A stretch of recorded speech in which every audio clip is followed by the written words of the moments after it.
Well, welcome back, everybody.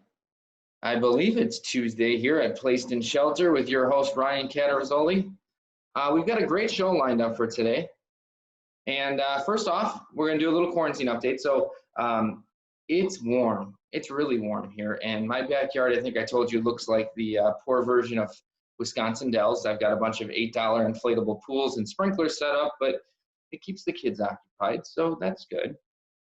So I was thinking, I wanted to throw out a term, and the one I always think of is, I don't want to say it's hot, but I'm pretty sure I just saw two hobbits run by and throw a ring in my backyard, in a nice reference to Lord of the Rings. But as I was thinking about that, I decided to look up on the internet, hotter than sayings. Go ahead and don't look them up because none of them are appropriate for the show. So I'm warning you now, if you look it up, hotter than sayings, a lot of them are inappropriate. So there's your helpful tip for today. But with that, we're going to kick off today's episode.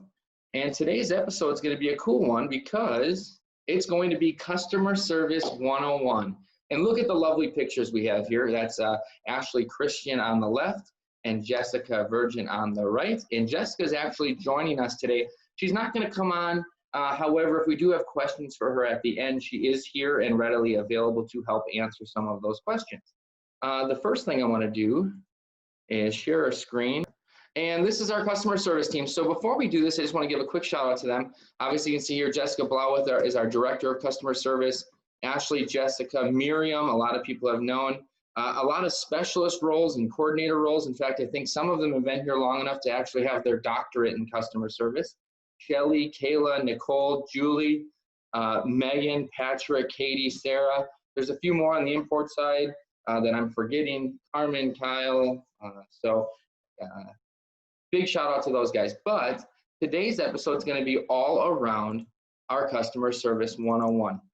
So if you remember back to an episode we had last week with Kevin on, which was called Service 101, this is going to be along the same line. So I challenged Ashley and Jessica to work with their team and come up with some simple guidelines and things that we should follow when working with customer service. So some of these are going to be just kind of problems they run into every day.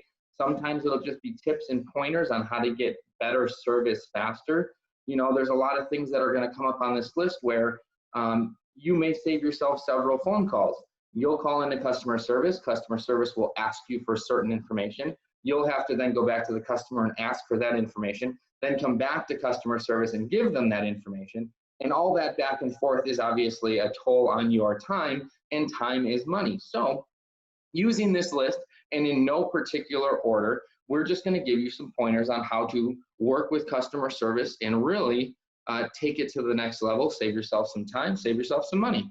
So let's start out here. And actually, when she gave me this list, I was really impressed with myself because there's several episodes that we've had where I've covered a couple of these topics. For example, number one, if you need help identifying which booster is needed for your application, please provide the make and model of the dish machine along with the incoming water temperature. Those two pieces of equipment, or those two pieces of information, will give them exactly what they need to properly size and put you in the correct booster heater for the actual application that you're looking at. How about number two? You're not quite sure which strip heater is best for your application. Provide us with the clearance space and the depth of the counter space you're trying to cover, and we can provide you with the best model. So going back to our strip heater presentation, we talked about that magical page, and it shows you all the depths and the different target areas, so that's really important. Here's another one we actually touched upon in a different episode. Let's talk about DLs for a second. If you need help with DLs, give us a call, and we can walk you through our Build a Lamp resource on the website. It would be helpful to know the style and color of the lamp needed. Once the biggest pieces of information missed on the purchase order is the overall length of the unit. So remember that, we've stressed that before. Now, here's a really good one that I haven't pointed out in any of my episodes. If you need a freight quote, and this is important, please provide us with the complete address for the consignee.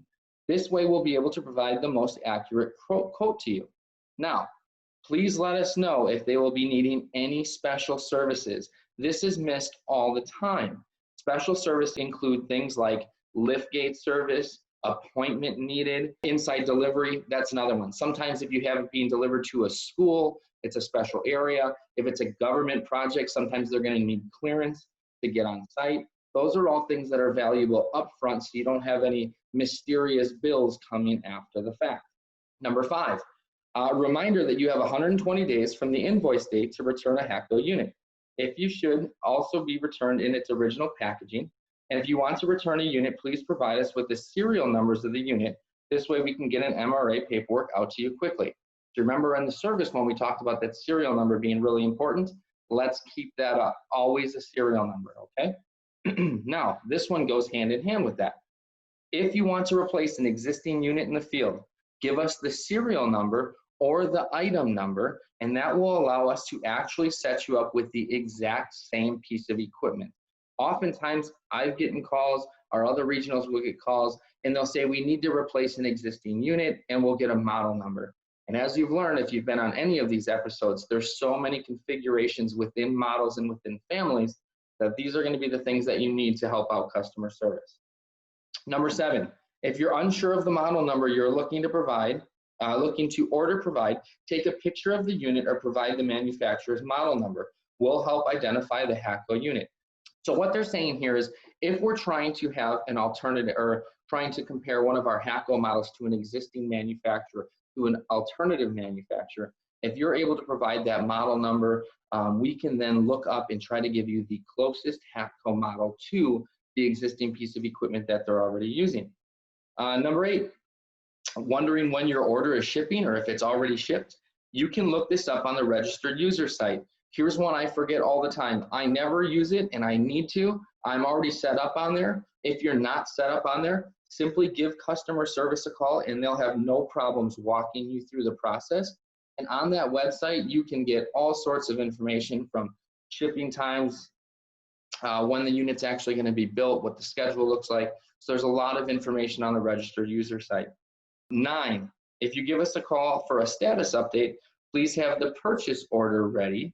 And another place you can look is actually on Auto Quotes.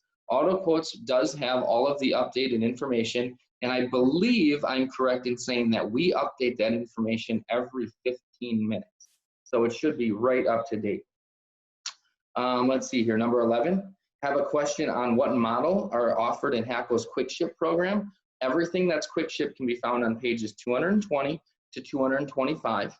If it's not listed there, it's a standard 8 to 10 day lead time.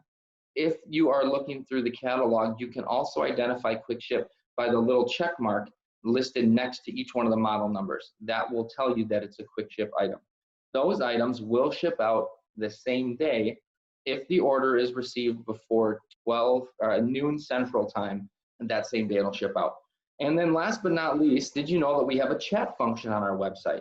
Here's another thing that I've never actually used myself, but sometimes calling in is a little bit difficult. If you're by the computer and just have a quick question, you can use the chat function, and it's not an AI. There's no computer answering your question. This is going to be the same people that are answering the phones, the same group of people that I showed you earlier, and they will be able to respond to you rather quickly through a chat function, especially if it's a very easy question, order status, something like that that you need to know. So those are some great pointers that Jessica and Ashley have put together for us. But now that's going to end my section, and we're going to open up to you if you have any questions of our customer service team. Kristen says, love the customer service team. There's a lot of people in here that work with customer service on a daily basis, that talk to them way more often than I do. April, you guys rock. So thank you for that. Thank you, customer service team. They're always helpful and fun to talk with. So with that, I'm going to go ahead and share my screen one more time, and we're going to get to everyone's favorite part of the show, and that's going to be the memes for today. Once again, Charlene Brennis came through, but Jim Yount with Professional Reps actually sent me a meme that I can use. I think maybe he's up to 2 or 3 now. So let's take a look. The first one, this is me working out from home. And yes, that bike in the background was originally my purchase, and now my wife uses it way more than I do because I use it never. So yes, this is me taking a nap.